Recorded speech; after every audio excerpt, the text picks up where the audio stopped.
All right, pretty quick video on how to install a wotbox into a 2.5 liter Volkswagen. Basically starting out, I brought the yellow RPM signal wire into the engine bay, followed along with the orange and the red coil pack wires. I opened up the main coil pack harness right here. It's gonna be located by the throttle body a little bit below, next to the fans.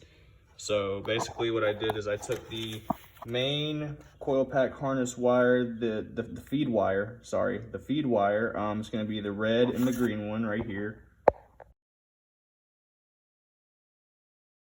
It's gonna be that boy right there. I took that and I cut it in half. I spliced the orange end to the side going to the coil pack harness. Then the red wire to the other side going away from the harness. And then for the RPM signal wire, I cut the purple wire with the blue strip. But yeah, I'll leave the schematics in the description as well if you don't understand, because I know that all these wires are a jumble mess and it's probably so confusing. I'm an automatic, so I didn't have to tap into my clutch position wire, which is in the ECU harness. That is going to be right here. You're gonna have to remove the battery, cut this harness open. Thank God I'm an automatic, so I didn't have to do that.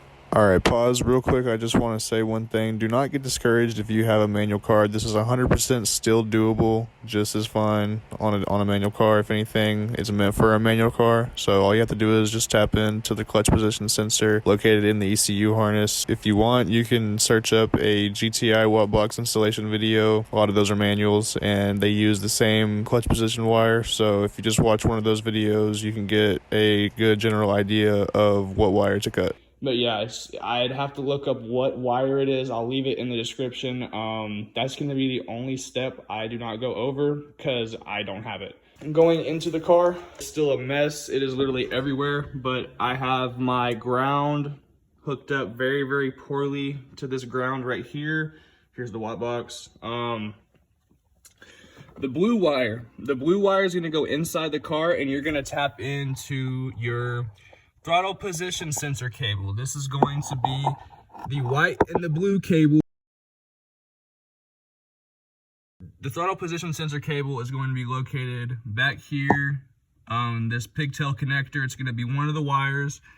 It's white and it's blue. It's like white with a light blue stripe. I know this looks terrible. I haven't covered anything up or taped anything back up yet because it's still a work in progress, but yeah, all I did was just bring that over and splice into it. I made it too short, so I had to extend it with blue cable. That's why there's two blue wires coming off of it, but really it should just be one. As for the green wire, this is going to be the wire that you'd plug into the clutch position sensor. Since I don't have one, basically I can wire this up to a switch that gets power just like this one right here, and I can activate it that way. As of right now, I haven't set up the wiring yet for the switch, so I just check it on and off on my laptop. It works the exact same way, but it's not really the best way to go about it. I'm going to set all this up and get all the wires fixed and make this thing, you know, I'm just going to make it look better and make it proper, how it should be, let's say. But yeah, super self-explanatory video on how to do the watt box. If you have any questions, just let me know. I know it's pretty tedious and confusing. It's also very scary at first. Don't worry, I felt the same way, so you're not alone. Yeah, but just let me know if you have any questions, and that's about it.